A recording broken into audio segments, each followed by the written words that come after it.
Telangana assembly ఎన్నికల polling సమయం ముగిసింది. సాయంత్రం 5 గంటల వరకు రాష్ట్ర వ్యాప్తంగా సుమారు 63.94% పోలింగ్ నమోదైనట్లు అధికారులు వెల్లడించారు. మెదక్ జిల్లాలో అత్యధికంగా 80.28%, అత్యల్పంగా హైదరాబాద్లో 39.97% పోలింగ్ నమోదైంది. మరోవైపు ఎన్నికల పోలింగ్ సమయంలో క్యూ లైన్లో నిలబడిన వారి ఓటు వేసేందుకు అనుమతించారు. తెలంగాణ అసెంబ్లీ ఎన్నికలకు పోలింగ్ ప్రశాంతంగా ముగిసింది. పెద్ద సంఖ్యలో ఓటర్లు పోలింగ్ కేంద్రాలకు తరలివచ్చి తమ ఓటు హక్కును వినియోగించుకున్నారు. తొలిసారి ఓటు హక్కు వచ్చిన యువతీ యువకులకు కూడా తమ ఓటు హక్కును వినియోగించుకునేందుకు ఉత్సాహం చూపించారు. రాష్ట్రంలో మొత్తం 119 అసెంబ్లీ నియోజకవర్గాలకు ఒకే విడతలో పోలింగ్ నిర్వహించారు. ఉదయం 7 గంటల నుంచి సాయంత్రం 5 గంటల వరకు పోలింగ్ కొనసాగింది. పెద్ద సంఖ్యలో ఓటర్లు పోలింగ్ కేంద్రాలకు తరలివచ్చి తమ ఓటు హక్కును వినియోగించుకోనున్నారు. డిసెంబర్ 3వ తేదీన ఎన్నికల ఫలితాలు వెలువడనున్నాయి. తెలంగాణ అసెంబ్లీ ఎన్నికల పోలింగ్ ముగిసింది. ఓటరు తీర్పు ఈవీఎంలో భద్రమైంది. డిసెంబర్ 3న ఓట్ల లెక్కింపు జరగనుంది. ఎవరు అధికారంలోకి వస్తారు? బీఆర్ఎస్ హ్యాట్రిక్ కొడుతుందా? కాంగ్రెస్ అధికారంలోకి వస్తుందా? బీజేపీ పుంజుకుంటుందా అనేది ఉత్కంఠంగా మారింది. ఓటింగ్ ప్రక్రియ ముగియడంతో ఎగ్జిట్ పోల్స్ ఫలితాలు వెల్లడయ్యాయి. తెలంగాణ ఎన్నికల్లో ఆత్మసాక్షి నిర్వహించిన ఎగ్జిట్ పోల్లో బీఆర్ఎస్ కు 58 నుంచి 63 సీట్లు, కాంగ్రెస్ కు 48 నుంచి 51 సీట్లు, బీజేపీకి 7 నుంచి 8, ఎంఐఎం 6 నుంచి 7 సీట్లు, ఇతరులు 1 నుంచి 2 సీట్లు గెలుచుకుంటాయి. తెలంగాణలో ఈసారి కాంగ్రెస్ అధికారంలోకి రావచ్చని ఆరా సర్వేలో వెల్లడైంది. అధికార బీఆర్ఎస్ కు 41 నుంచి 49 సీట్లతో 39.58% ఓట్లు మాత్రమే రావచ్చని పేర్కొంది. ఇక ప్రస్తుత ప్రతిపక్షంలోకి కాంగ్రెస్ ఏకంగా 58 నుంచి 67 సీట్లతో 41.13% ఓట్లు సాధించి గెలుస్తుందని అంచనా వేసింది. బీజేపీకి 5 నుంచి 7 సీట్లు రావచ్చని వెల్లడించింది. ఎంఐఎం 7 గెలిచే అవకాశం ఉందని పేర్కొంది. ఇతరులకు 2 చోట్ల రావచ్చని అంచనా వేసింది. కామారెడ్డి ఎన్నికలో ఎవరు ఊహించని ఫలితం రాబోతుందని ఆర్ఎంఎస్తాన్ సర్వే వెల్లడించింది. సీఎం కేసీఆర్, కాంగ్రెస్ నేత రేవంత్ రెడ్డి ఇక్కడి ఓడిపోవచ్చని వీరి సర్వేలో వెల్లడైంది. బీజేపీ అభ్యర్థి వెంకటరమణారెడ్డి గెలిచే అవకాశం ఉందని తెలిపింది. ఇక చాణక్య నిర్వహించిన ఎగ్జిట్ పోల్లో భాగంగా బీఆర్ఎస్ 21 నుంచి 31 సీట్లు మాత్రమే రావచ్చని పేర్కొంది. ఇదే సర్వే కాంగ్రెస్ కు 67 నుంచి 78 సీట్లు, బీజేపీకి 6 నుంచి 9 సీట్లు, ఎంఐఎం కు 6 నుంచి 7 సీట్లు రాబోతున్నట్లు తెలుస్తోంది. తెలంగాణ అసెంబ్లీ ఎన్నికల పోలింగ్ ప్రశాంతంగా కొనసాగింది. ఉదయం 7 గంటలకే పోలింగ్ ప్రారంభం కాగా రాజకీయ ప్రముఖులు, ప్రజలు రాజ్యాంగం కల్పించిన ఓటు హక్కును వినియోగించుకున్నారు. ఉదయాన్నే పోలింగ్ కేంద్రాలకు చేరుకుని లైన్లో వేచుకుని తమ వంతు వచ్చాక ఓటు వేశారు. కొన్ని ఉద్రిక్తతలు చోటు చేసుకోగా మొత్తానికి పోలింగ్ ప్రశాంతంగా ముగిసింది. జగద్గిరిగుట్ట పోలీస్ స్టేషన్ పరిధి మగ్దుం నగర్ లో ఉద్రిక్తత చోటు చేసుకుంది. ఉదయం నుంచి వాడుతున్న ఈవీఎం మిషన్లను కాదని మరో 2 కొత్తగా బయట నుంచి తెచ్చి పెడుతున్నారని స్థానికులు ఆగ్రహం వ్యక్తం చేశారు. అత్యవసర పరిస్థితుల్లో వాడేందుకు అదనుగా ఉండే మిషన్స్ అని ఆర్ఓ ఆదేశాల ప్రకారమే తీసుకెళ్తున్నామని తెలిపారు అధికారులు. ఉద్రిక్తత నడుమ మిషన్లను అక్కడ నుంచి తరలించారు పోలీసులు. ఎన్నికల ఓటింగ్ సమయం ముగిసినప్పటికీ అబ్దుల్లాపూర్ మెట్ మండలం మజీద్పూర్ గ్రామంలో ఓటు వేయడానికి లైన్లో నిల్చున్నారు ప్రజలు. గడువు ముగిసినా లైన్లో నిల్చున్న వారికి ఓటు వేసేందుకు అవకాశం కల్పించారు ఎన్నికల అధికారులు. Musheerabad Bholakpur Anjuman girls high school polling సమయం ముగిసినా ఓటు వేసేందుకు వచ్చిన జనం బార్లు తీరారు ఓటర్లు. ముషీరాబాద్ నియోజకవర్గంలో సాయంత్రం 5 గంటల వరకు పోలింగ్ సెంటర్లలో బార్లు తీరిన ఓటర్లను ఓటు వేసేందుకు అవకాశం కల్పించారు అధికారులు. తెలంగాణలో పోలింగ్ సందర్భంగా హైదరాబాద్లోని మలక్పేట, యాకత్పుర, ఎల్బీ నగర్, మహేశ్వరం, ఇబ్రహీంపట్నం నియోజకవర్గంలోని పలు ప్రాంతాల్లో పోలింగ్ ప్రశాంతంగా జరిగింది. పోలీసు వారు కట్టుదిట్టమైన భద్రత ఏర్పాటు చేశారు. చిన్నపాటి గొడవలు మినహా పోలింగ్ కేంద్రాల ప్రశాంతంగా సాగింది. మలక్పేటలోని 6 డివిజన్లలో, యాకత్పురాలోని 7 డివిజన్, ఎల్బీ నగర్లోని 11 డివిజన్లలో, మహేశ్వరంలోని జీహెచ్ఎంసీ 2 డివిజన్లు, మీర్పేట్, బడంగ్పేట్ కార్పొరేషన్, మహేశ్వరం, కందుకూరు, జల్లపల్లి మున్సిపాలిటీలో, ఇబ్రహీంపట్నం నుంచి ఇబ్రహీంపట్నం యాచారం మండలంలో పోలింగ్ సాఫీగా జరిగింది. తెలంగాణ రాష్ట్ర వ్యాప్తంగా అసెంబ్లీ ఎన్నికలకు పోలింగ్ ముగిసింది. ఈ ప్రజాస్వామ్య పండుగలో సాధారణ ఓటర్లతో పాటు సెలబ్రిటీలు ఓటు వేశారు. సాధారణ పౌరుల క్యూలో నిల్చొని మరి ఓటు హక్కు వినియోగించుకుంటున్నారు. దీంతో ఆయా పోలింగ్ కేంద్రాల వద్ద సినీ తారల సందడి నెలకొంది.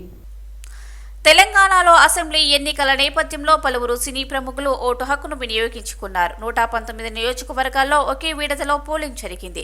కాగా సెలబ్రిటీలు పెద్ద సంఖ్యలో తమ ఓటు హక్కును వినియోగించుకున్నారు. రామ్ చరణ్, మహేష్ బాబు కూడా ఓటు వేశారు. గ్లోబల్ స్టార్ రామ్ చరణ్ తన అర్ధాంగి ఉపాసనతో కలిసి జూబ్లీ హిల్స్ పోలింగ్ బూత్ వద్దకు వచ్చారు. చరణ్ రాకతో పోలింగ్ కేంద్రం వద్ద సందడి నెలకొంది. రామ్ చరణ్ ఉపాసన ఓటేసిన అనంతరం అక్కడి నుంచి వెళ్లిపోయారు.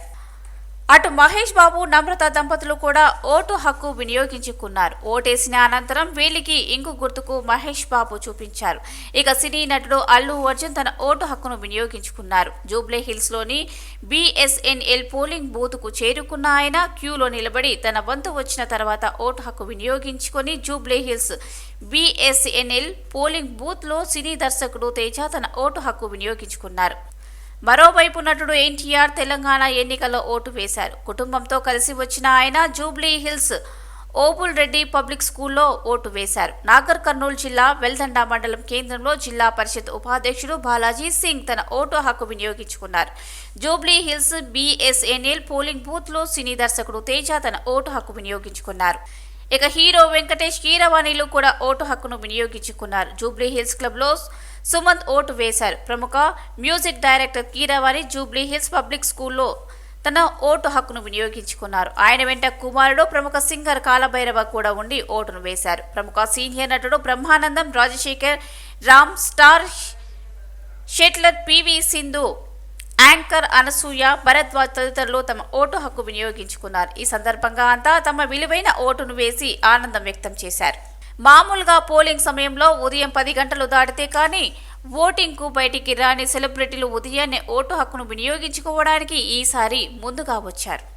సికింద్రాబాద్ సనత్ నగర్లో నియోజకవర్గంలోని ఇస్లామియా హై స్కూల్లో కుటుంబ సమేతంగా ఓటు హక్కును సికింద్రాబాద్ BRS పార్టీ అభ్యర్థి టి పద్మారావు గౌడ్ వినియోగించుకున్నారు. హైదరాబాద్ ప్రజలు భారత రాజ్యాంగం కల్పించిన ఓటు హక్కును వినియోగించుకోవడానికి ఆసక్తి చూపించకపోవడం శోచనీయమన్నారు. ఈసారి కూడా పోలింగ్ శాతం 55 నుంచి 60% మాత్రమే ఉంటుందని అంచనా వేశారు. నగరంలో మొత్తం MLA స్థానాలు గెలిచి రాష్ట్రంలో మళ్లీ BRS ప్రభుత్వం ఏర్పడుతుందని పద్మారావు గౌడ్ అన్నారు. అల్వాల్ ITI కళాశాలలో తన ఓటు హక్కును మల్కాజ్గిరి కాంగ్రెస్ అభ్యర్థి మైనంపల్లి హనుమంతరావు వినియోగించుకున్నారు. కాంగ్రెస్ ప్రభుత్వం రాష్ట్రంలో బ్రహ్మాండమైన వేవ్ కనిపిస్తా ఉంది. 85 సీట్లు తప్పకుండా వస్తాయి. ఇంకా దానికి మించి వచ్చినా ఆశ్చర్యపడే అవసరం లేదని చెప్పి కూడా ఈ సందర్భంగా తెలియజేస్తాం. సికింద్రాబాద్ కంటోన్మెంట్ BRS MLA అభ్యర్థి లాస్యా నందిత ఓటు హక్కును వినియోగించుకున్నారు. కార్ఖానాలోని Gandhian school polling booth number 95లో ఓటు వేశారు. యాకత్పుర డివిజన్ లో MPT అభ్యర్థి అజాదుల్లా ఖాన్ ఓటు వేశారు. మజ్లిస్ నేత యాసర్ అర్హాఫత్ ను పోలీసులు అదుపులోకి తీసుకున్నారు.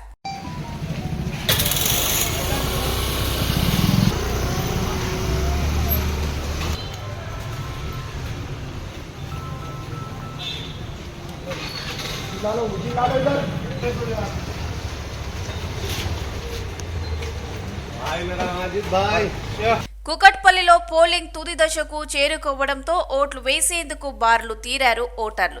KPHBలోని రోడ్ నెంబర్ 1లోని విజ్ఞాన్ ప్రభా స్కూల్లోని పోలింగ్ బూత్ లో ఓటర్లు బార్లు తీరి ఓట్లు వేశారు. కుత్బుల్లాపూర్ నియోజకవర్గం ప్రగతినగర్ లో స్వల్ప ఉద్రిక్తత చోటు చేసుకుంది. పోలింగ్ బూత్ వద్ద BRS కాంగ్రెస్ కార్యకర్తలు ఓటర్ స్లిప్స్ టేబుల్ పై పార్టీ కండువా, పార్టీ కారపత్రాలు పెట్టుకుని ప్రచారం చేశారని బీజేపీ కార్యకర్తల అభ్యంతరం వ్యక్తం చేశారు. పార్టీల కార్యకర్తల మధ్య వాగ్వివాదం జరగడంతో పోలీసులు రంగప్రవేశం చేశారు. ఇరు పార్టీల వారికి పోలీసులు శాంతింపజేశారు.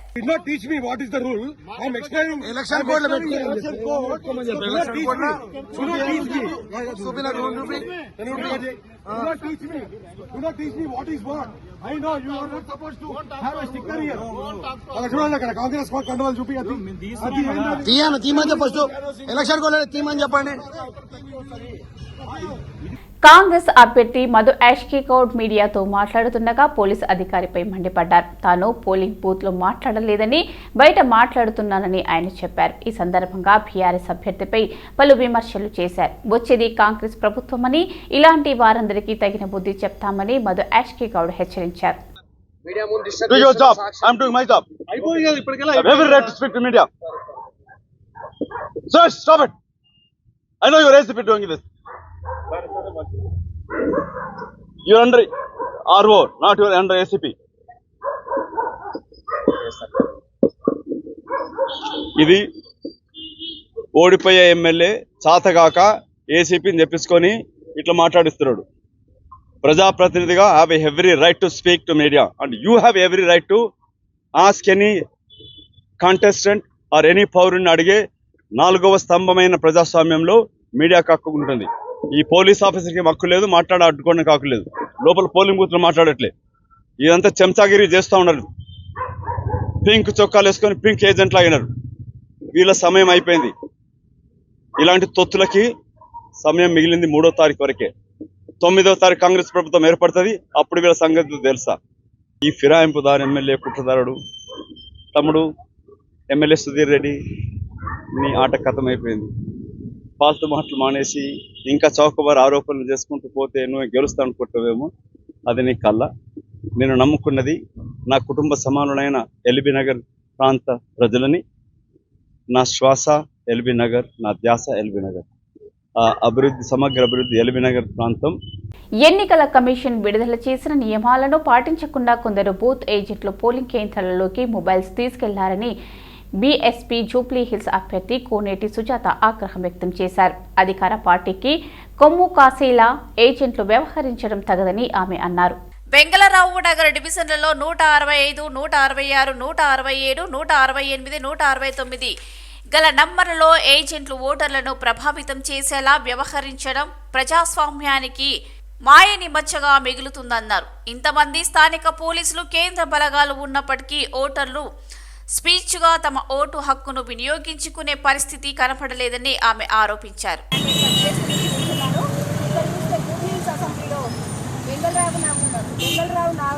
వెంగళరావు నగర్ డివిజన్లో 165, 167, 169, 168 బూత్లలో అక్కడ ఉండే లోకల్ ఏజెంట్స్ ఎవరైతే ఉన్నారో ప్రతిపక్షాలు కానివ్వండి, లేకపోతే అన్ని పార్టీల ఏజెంట్స్ వాళ్ళ దగ్గర సెల్ ఫోన్స్ ఉన్నాయి. వాళ్ళు వచ్చిన ఓటర్ ఎవరు లేకపోతే ఏజెంట్ ఎవరు తెలియకుండా ఉండే పరిస్థితి. చాలా రూట్స్ చాలా కంజెస్టెడ్గా ఉన్నాయి. సో ఆ ఏజెంట్స్ దగ్గర కూడా ఫోన్స్ ఉన్నాయి. ఆ ఏజెంట్స్ దగ్గర ఫోన్స్ ఉన్నాయి. కనీసం సీసీ కెమెరాలు కూడా లేని పరిస్థితి ఉంది. మరి ఎలక్షన్ కమిషన్ ఏం చేస్తుందని నేను ఒక ఎమ్మెల్యే అభ్యర్థిగా అడుగుతున్నాను.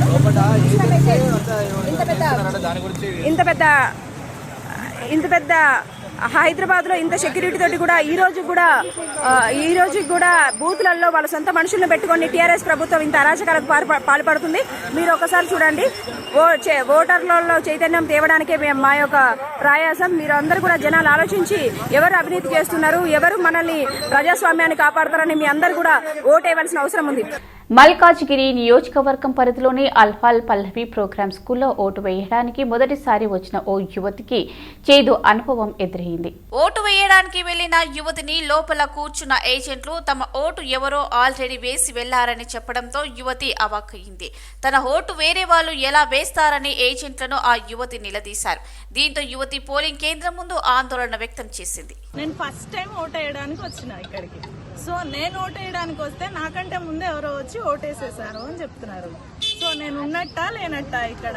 సో మీరు నా ఓటు ఎవరో ఎందుకు వేస్తారు, నేను ఎందుకు వెయిట్ చేయాలి అని చెప్పేసి నేను గట్టిగా అడిగితే వాళ్ళు మీరు ఈవినింగ్ వరకైనా వేద్దరు, కావాలంటే లంచ్ కూడా మేము ప్రొవైడ్ చేస్తాం, మీరు వెయిట్ చేయండి అని చెప్తున్నారు. ఎవరన్నారండి అట్లా? అక్కడ ఉన్న ఒక మెంబర్, వాళ్ళు అక్కడ ఉన్న ఒక పర్సన్ చెప్పింది వెయిట్ చేయండి, కంగారు పడకండి, మీరు ఎందుకు కంగారు పడుతున్నారు, వాళ్ళంతా కంగారులో ఉన్నారు. సో మీది కన్ఫ్యూజన్ లో కింద పైన టిక్ చేయాల్సింది కింద టిక్ చేశారేమో అని అండి. సో నా ఆధార్ కార్డ్ నా అన్ని ప్రూఫ్స్ చెక్ చేసి మీరు ఎవరో వేశారు, వెయిట్ చేయండి, కంగారు పడకండి అంటున్నారు. ఈవెన్ సీసీటీవీ కెమెరాస్ అక్కడ పెట్టారు, అవి కనెక్షన్ కూడా ఇవ్వలేదు వాటికి. సో నేను వెయ్యకుండా నా ఓటు ఎవరు వేశారు, మరి నేను ఉన్నట్టా లేనట్టా? గోషామహల్ నియోజకవర్గం గోడేకి ఖబర్ వద్ద ఉద్రిక్తత చోటు చేసుకుంది. పోలింగ్ బూత్ సమీపంలో ఓటర్లకు పోలీస్ సిబ్బంది మధ్య ఘర్షణ వాతావరణం జరిగింది.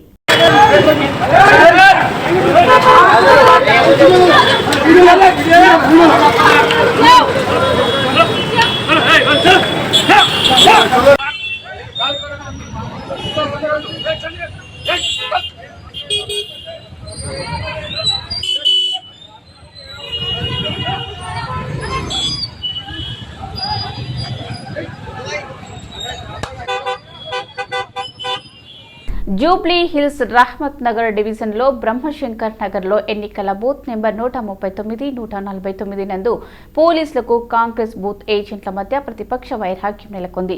కాంగ్రెస్ బూత్ ఏజెంట్ల టేబుల్ వద్ద మాత్రమే పోలీసులు నిఘా పెట్టారని, బీఆర్ఎస్ బూత్ ఏజెంట్ల వద్ద టేబుల్ వద్ద మాత్రం ఎలాంటి నిఘా లేదని ఆరోపించారు. అక్కడికి ఎమ్మెల్యే ఏ ఇతర వ్యక్తులు వెళ్లినా ఎటువంటి అడ్డు చెప్పని పోలీసులు మాత్రం కాంగ్రెస్ టేబుల్ వద్ద ఇద్దరే ఉండాలి, ఏం చేస్తున్నాం అని కాంగ్రెస్ ని మాత్రమే ఫోకస్ చేశారని, ఇలా అధికారి పార్టీకి కొమ్ము కాయటం ఏంటి అని పోలీసులకు కాంగ్రెస్ ఏజెంట్స్ కి మధ్య వాగ్వాదం జరిగింది. వాగ్వాదంలో హెడ్ కానిస్టేబుల్ శ్రీనివాస్ దుర్భషలాడుతూ నిన్ను లేపేయడం ఎంత పని అని ఇష్టానుసారం బూతులు తిట్టారు. దీనిపై అక్కడి ప్రజలకు రక్షణ కల్పించాల్సిన బాధ్యత కలిగిన పోలీసులు ఇలా అనటం ఏంటి? అధికార పార్టీకి కొమ్ము కాస్తున్న పోలీసులతో ఇబ్బందులకు గురవుతున్నారని తెలిపారు.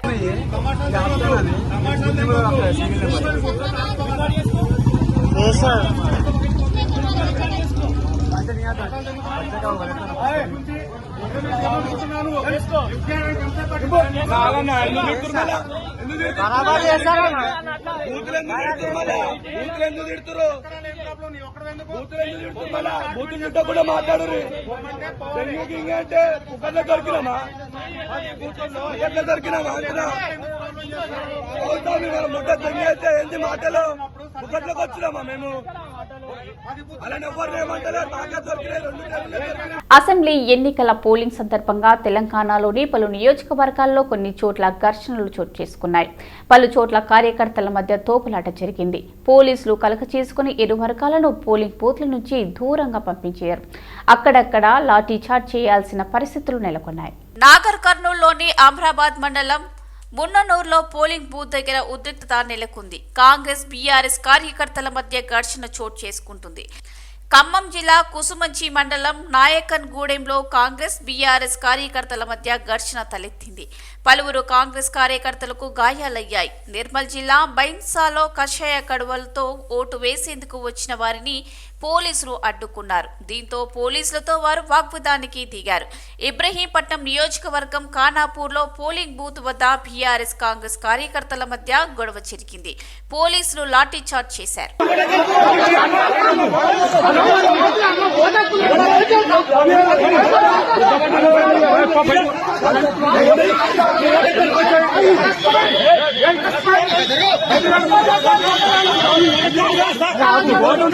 తెలంగాణ అసెంబ్లీ ఎన్నికల్లో బీజేపీ చాలా సమర్థవంతంగా పనిచేసిందని, శక్తి మేరకు పనిచేశామని ఆ పార్టీ తెలంగాణ రాష్ట్ర అధ్యక్షుడు కిషన్ రెడ్డి అన్నారు. ఈ అసెంబ్లీ ఎన్నికల్లో అనేక ప్రాంతాల్లో ప్రజలను భయభ్రాంతులకు గురి చేశారని ఆరోపించారు. ఇంత ఒత్తిడి ఉన్నప్పటికీ పార్టీ కార్యకర్తలు బీజేపీ గెలుపు కోసం ఎంతో కష్టపడ్డారని గుర్తు చేశారు. బీజేపీ కోసం మొక్కబోని ధైర్యంతో పనిచేసిన కార్యకర్తలందరికీ ఆయన ధన్యవాదాలు తెలిపారు. బీఆర్ఎస్ ఆగడాలను బీజేపీ శ్రేణులు సమర్థవంతంగా ఎదుర్కొన్నారని తెలిపారు. బీఆర్ఎస్ గత వారం రోజులుగా అనేక ప్రాంతాలలో భౌతిక దాడులకు పాల్పడిందని ఆరోపించారు. బీఆర్ఎస్ ఎన్నికలకు ముందు సెంటిమెంట్ను రెచ్చగొట్టే ప్రయత్నాలు చేసిందన్నారు. ఎప్పుడు లేని విధంగా దీక్షా దివాస్ అంటూ డ్రామాలు ఆడుతున్నారని, దీక్షా దివాస్ పేరుతో నిబంధనలు ఉల్లంఘించారన్నారు. వారందరికీ కార్యకర్తలందరికీ ధన్యవాదాలు తెలియజేస్తున్నాను. కొన్ని గ్రామాలలో టోటల్గా యువతని మరి పార్టీ పక్కన నిలబడి, పార్టీ పక్షాన నిలబడి పోరాటం చేశారు.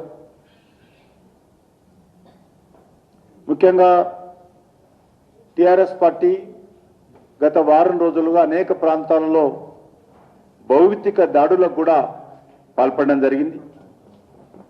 మరి ఇది అనేక బీజేపీ కార్యకర్తల మీద దాడులు చేసేటువంటి ప్రయత్నము, దొంగ ఓట్లు వేసేటువంటి ప్రయత్నం కూడా చేయడం జరిగింది. నిన్న చూసాం మనము దీక్షా దివస్ పేరుతో కాంగ్రెస్ పార్టీ ఏ రకంగానైతే పత్రికా ప్రకటనల ద్వారా బీజేపీ మీద బురద జల్లేటువంటి ప్రయత్నం చేస్తా ఉన్నారు వరుసగా. నిన్నటి రోజు దీక్షా దివస్ పేరుతో కూడా టీఆర్ఎస్ పార్టీ ఎన్నడూ లేని విధంగా మళ్ళీ సెంటిమెంట్ను రెచ్చగొట్టేటువంటి ప్రయత్నం చేయడం జరిగింది. తెలంగాణలో పోలింగ్ ముగిశాక వెలువడిన ఎగ్జిట్ పోల్స్ పై టీపీసీసీ చీఫ్ రేవంత్ రెడ్డి మీడియాతో మాట్లాడారు. తెలంగాణలో కాంగ్రెస్ పార్టీ పారదర్శక ప్రభుత్వాన్ని ఏర్పాటు చేసిందని విశ్వాసం వ్యక్తం చేశారు. డిసెంబర్ 9న కాంగ్రెస్ ప్రభుత్వం ఏర్పడుతుందని, కాంగ్రెస్ పార్టీ నేతలు ఈ రోజు నుంచి సంబరాలు చేసుకోవచ్చు, అధికారం శాశ్వతమని కేసీఆర్ నమ్మరని బీఆర్ఎస్ నేతల మేకపోతూ గాంభీర్యం ప్రదర్శిస్తున్నారని అన్నారు. ఎగ్జిట్ పోల్స్ తప్పైతే డిసెంబర్ 3న క్షమాపణ చెప్తారా అంటూ బీఆర్ఎస్ నేతలకు రేవంత్ రెడ్డి సవాల్ విసిరారు. ప్రజలంటే బీఆర్ఎస్ నేతలకు చిన్న చూపు అని విమర్శించారు. ప్రజాస్వామ్యంపై నమ్మకం పోయేలా కేసీఆర్ వ్యవహరించారని అన్నారు. కేసీఆర్ మాదిరిగా కాంగ్రెస్ నేతలు నిరంకుశంగా వ్యవహరించబోరని చెప్పారు. ఓడిపోతున్నామని తెలిసినప్పుడు కేసీఆర్ నియోజకవర్గం మారతానన్నారు. బీఆర్ఎస్ పార్టీకి 25కి మించి ఒక్క సీటు కూడా పెరగదని విశ్వాసం వ్యక్తం చేశారు. కాంగ్రెస్ ఏర్పాటు చేయబోయే ప్రభుత్వంలో ప్రజల సమస్యలు చూపించే మీడియాకు స్వేచ్ఛ ఉంటుందని, ప్రభుత్వ పాలనలో విపక్షాలకు విలువ ఉంటుందని హామీ ఇచ్చారు. పారదర్శక ప్రభుత్వాన్ని కాంగ్రెస్ పార్టీ ఏర్పాటు చేస్తుందన్నారు. డిసెంబర్ 9 నాడు కేంద్ర ప్రభుత్వము, కేంద్ర హోంశాఖ మంత్రి చిదంబరం గారు తెలంగాణ రాష్ట్ర ప్రక్రియను ప్రారంభించినము అని, తెలంగాణ రాష్ట్ర అవతరణకు మొదటి పునాది రాయి డిసెంబర్ 9, 2009 నాడు కేంద్ర ప్రభుత్వము యూపీఏ చైర్పర్సన్ శ్రీమతి సోనియా గాంధీ గారి నేతృత్వంలో, మన్మోహన్ సింగ్ గారి నాయకత్వంలో తెలంగాణ రాష్ట్ర కళ ఆవిష్కృతమైంది. ఇవన్నీ తారీఖులు కూడా అదే విధంగా ఈరోజు మన ముందుకు వచ్చినాయి. అందుకే నేను మొదటి నుంచి చెప్తా వస్తున్నా. 30 తారీఖు నాడు పోలింగు, 3 తారీఖు నాడు ఫలితాలు, 9 తారీఖు నాడు కాంగ్రెస్ ప్రభుత్వం ఏర్పాటు చేస్తుంది. దొరల తెలంగాణ అంతమవుతుంది, ప్రజల తెలంగాణ ఆవిష్కృతం అవుతుంది అని చెప్పి మొదటి నుంచి మేము చెప్పినాం. చాలామంది మమ్మల్ని అవహేళన చేసిన వాళ్ళు ఉన్నారు, మా వెనకాల నవ్వుకున్న వాళ్ళు ఉన్నారు. కాస్త దగ్గర వాళ్ళు అయితే మాకే ఇది అసాధ్యము, ఏదో ఒక దారి మీరందరూ చూసుకోండి అని నన్ను కానీ షబీర్ అలీ గారిని ఇక్కడ వేదిక మీద ఉన్న వాళ్ళను ఏదో ఒక మార్గమో దారో చూసుకోండి, క్రియాశీలక రాజకీయాలలో ఉండాలి, మీకు వయసు ఉంది కాబట్టి ఎందుకు కాంగ్రెస్ పార్టీలో కొనసాగి నష్టపోతున్నారని చెప్పిన వాళ్ళు కూడా ఉన్నారు. కానీ ఈ తెలంగాణ సమాజంలో ఉన్న చైతన్యం మీద మాకు సంపూర్ణమైన విశ్వాసం, నమ్మకం ఉండే. కాంగ్రెస్ పార్టీ కార్యకర్తల త్యాగాల మీద, పోరాటం మీద సంపూర్ణమైన నమ్మకం ఉండి